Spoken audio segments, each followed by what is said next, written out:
Hello students, कैसे हैं आप सब। उम्मीद करते हैं आप सब बहुत अच्छे होंगे और आपने एक्सरसाइज नंबर 4 को बहुत अच्छे से बनाया होगा, बहुत अच्छे से समझा होगा। अगर आपने एक्सरसाइज नंबर 4 को अभी तक नहीं कवर किया है तो आप प्लेलिस्ट में जाकर एक्सरसाइज नंबर 4 को बहुत अच्छे से कवर कर सकते हैं। आज हम लोग new style of general English grammar की एक्सरसाइज नंबर 5 की चर्चा करेंगे, जो कि इंट्रोगेटिव सेंटेंसेस पर बेस्ड है। चलिए जल्दी से शुरू करते हैं। यहाँ पे देखिए हमने एक नोट लिख रखा है, सर या मैडम कहीं पे अगर आपको दिख जाता है रिपोर्टेड स्पीच में, तो आप रिपोर्टिंग स्पीच के अंत में रिस्पेक्टफुली या पोलाइटली का यूज कर सकते हैं। हाँ, जब आप रिस्पेक्टफुली या पोलाइटली का यूज करेंगे तो सर या मैडम रिमूव हो जाएगा। ये रिस्पेक्टफुली यूज किया जाता है। डायरेक्ट स्पीच में बेटा सर या मैडम का यूज होता है और इनडायरेक्ट स्पीच में रिस्पेक्टफुली या पोलाइटली का यूज होता है। चलिए सबसे पहले पहला सेंटेंस देख लेते हैं। Where is the station? She inquired. उसने ये जानकारी ली कि स्टेशन कहाँ पर है।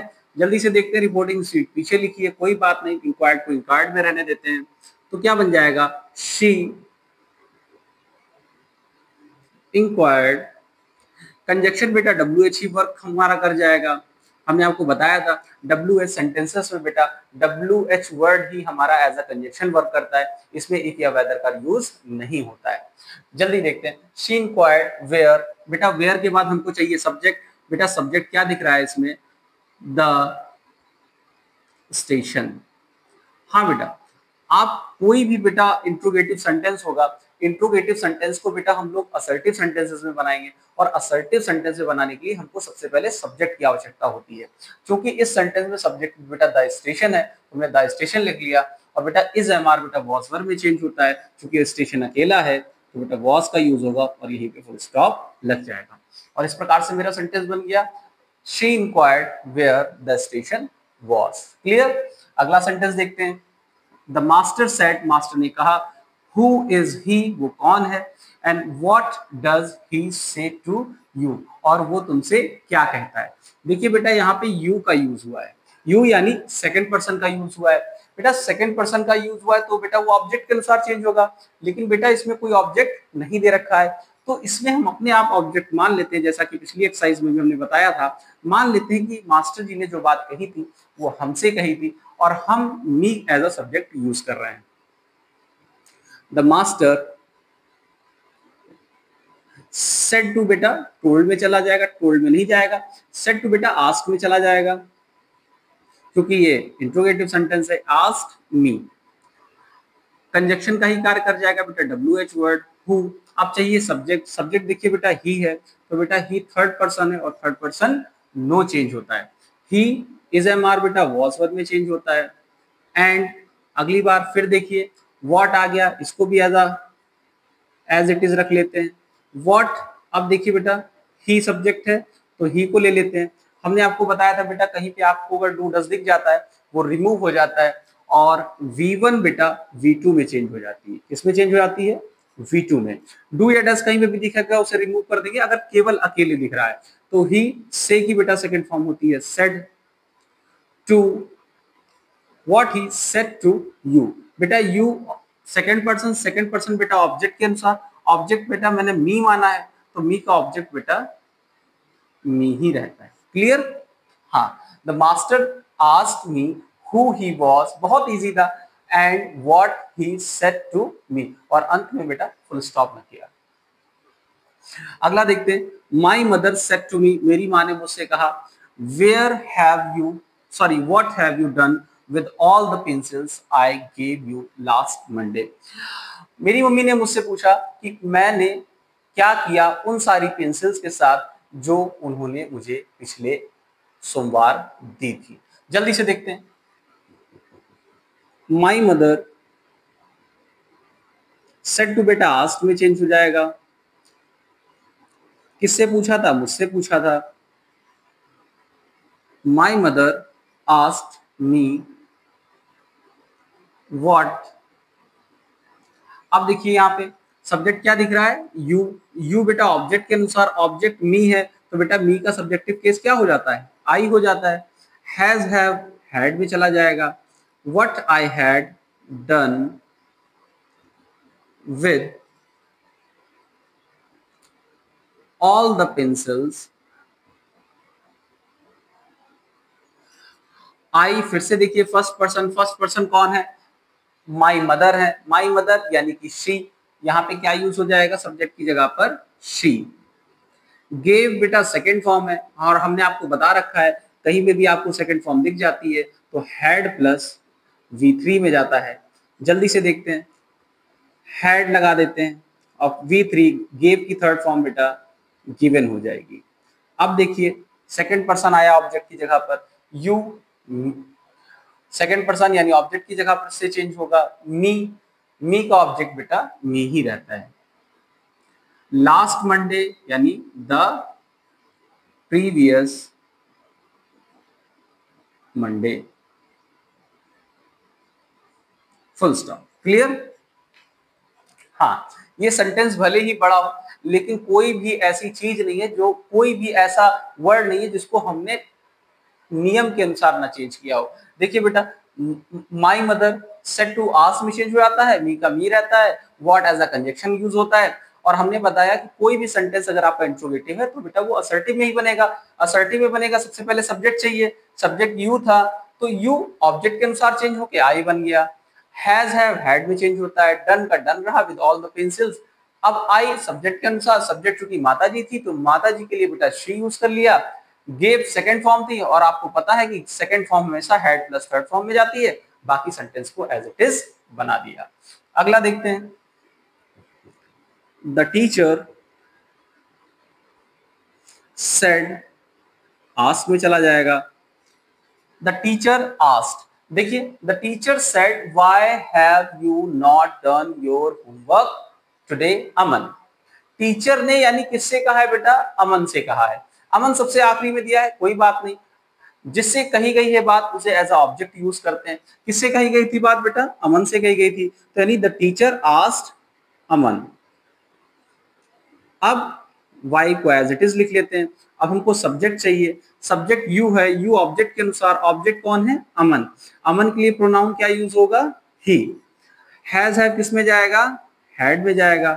Had not done.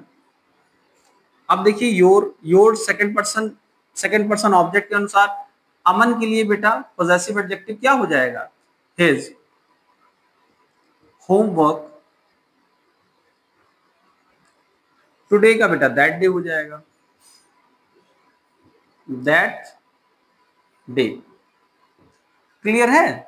हाँ, बहुत इजी था कि the teacher asked Aman, teacher ने अमन से पूछा why he had not done his homework that day, full stop. अगला देखिए, हाउ आर यू सर, आप कैसे हैं श्रीमान, and what do you want, आपको क्या चाहिए, said he to the old man.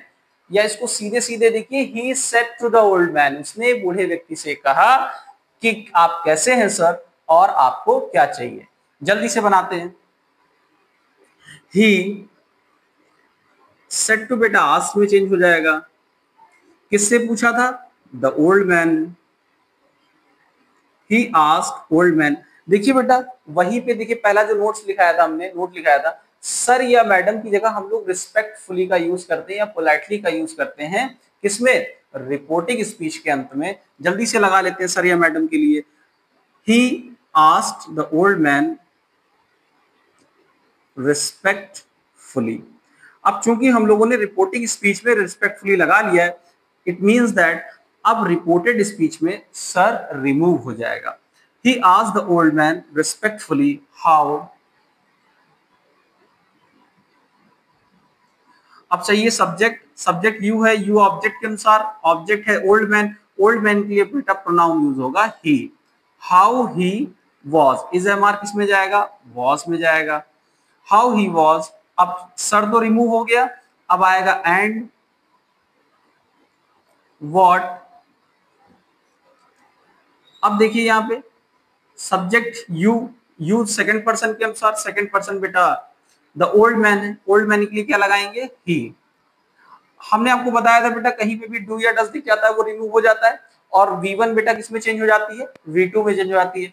तो बेटा वांट का क्या हो जाएगा, what he wanted.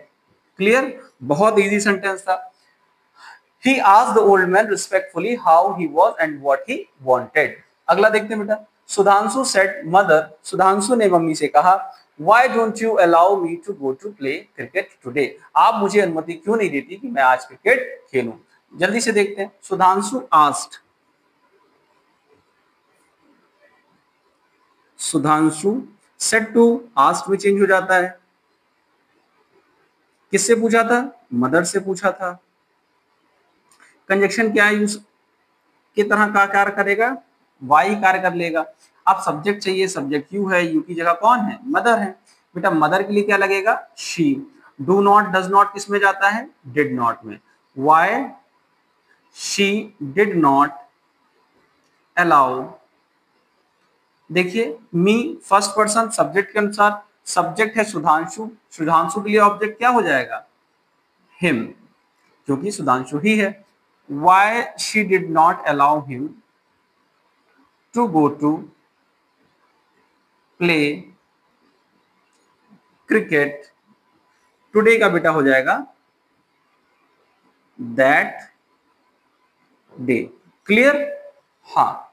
Sudhanshu asked mother why she did not allow him to go to play cricket that day। एक बार आप इसका स्क्रीनशॉट ले लीजिए, फिर इसके बाद आगे की ओर बढ़ते हैं। अब नेक्स्ट डीआई देख लेते हैं बेटा। The student said to the teacher, student ने टीचर से पूछा, which is the better method to solve this problem sir, कौन सा तरीका इस समस्या को सॉल्व करने के लिए अच्छा है, बेहतर है? सेड, सर, सर लगा है, कोई बात नहीं। द स्टूडेंट सेड टू, बेटा आस्क में चेंज हो जाता है। किससे पूछा था? द टीचर से पूछा था। अब चूंकि लास्ट में बेटा सर लगा है, तो सर के लिए हम लोग क्या लगा लेंगे? Respectfully, fully. अब विच एज अ कंजक्शन यूज हो जाता है। अब हमको सब्जेक्ट चाहिए। अब इसमें सब्जेक्ट क्या है बेटा? इसमें बात किसकी हो रही? Which is the better method to solve this question, कौन सा तरीका अच्छा है? बेटा बात तो तरीके की हो रही है, तो जिसकी बात की जाती है बेटा वही हमारा सब्जेक्ट के तरीके से कार्य करता है ना। जल्दी से देखते हैं। इसमें मेथड की बात कर रहे हैं, तो बेटा मेथड ही तो सब्जेक्ट हो जाएगा। हाँ बेटा, जिसकी बात करेंगे वही सब्जेक्ट हो जाएगा। अब हमें हेल्पिंग वर्ब चाहिए। देखिए इज एम आर है, इज एम आर बेटा वॉज में चेंज हो जाता है, क्योंकि मेथड अकेले है। और क्या है बेटा? मेथड बेटर है। Which method was the better, किसके लिए? To solve, to solve this को किस में चेंज करेंगे? दैट में चेंज करेंगे। उसके बाद प्रॉब्लम, और अंत में फुल स्टॉप आ जाएगा, सर रिमूव हो जाएगा, क्योंकि सर के लिए हम लोगों ने रिस्पेक्टफुली का यूज कर लिया। तो किस प्रकार से बना? The student asked the teacher respectfully which method was the better to solve that problem. Clear? अगला सेंटेंस देखते हैं बेटा। The traveller inquired of me, traveller ने मुझसे पूछा, which is the shortest way to reach the railway station, कौन सा रास्ता सबसे शॉर्टेस्ट है, सबसे नजदीक है रेलवे स्टेशन पहुंचने के लिए? जल्दी से देखते हैं। द ट्रेवलर इंक्वायर्ड ऑफ, इसको चेंज करने की आवश्यकता नहीं है। इंक्वायर्ड ऑफ मी, विच को बेटा एज इट इज ही लिख देते हैं। अब यहां पे भी देखिए, which is the shortest way to reach the railway station, कौन सा तरीका, सॉरी कौन सा रास्ता सबसे शॉर्टेस्ट है। बेटा बात तो रास्ते की हो रही है ना, कि कौन सा रास्ता सबसे छोटा है। तो जिसकी बात करते हैं बेटा वही हमारा क्या बन जाता है? सब्जेक्ट बन जाता है। तो यहाँ पे ध्यान दीजिएगा, यहाँ पे घबराने की आवश्यकता नहीं है। कभी भी अगर आपको सब्जेक्ट ना मिल रहा हो, तो आप ऐसे समझिएगा कि बात किसकी हो रही है। जिसकी बात होगी बेटा वही सब्जेक्ट होगा। इसमें रास्ते की बात हो रही थी, कौन सा रास्ता सबसे नजदीक है रेलवे स्टेशन पहुंचने के लिए, तो इसलिए हमारा वे जो हो गया वही हमारा सब्जेक्ट बन गया। विच वे, इज एम आर बेटा वॉज वर्ब में चेंज हो जाता है, क्योंकि वे अकेला है इसलिए वॉज लग गया। Which was the shortest, which way was the shortest, कौन सा रास्ता सबसे छोटा था, किसके लिए? To reach the railway station. हाँ बहुत इजी था। अगला सेंटेंस देख लेते हैं। द टीचर सेड, टीचर ने कहा, why do your parents not attend the PTMs. Teacher ने पूछा कि क्यों, वाई योर पेरेंट्स, क्यों आपके जो पेरेंट्स हैं वो अटेंड नहीं करते पेरेंट्स टीचर्स मीटिंग।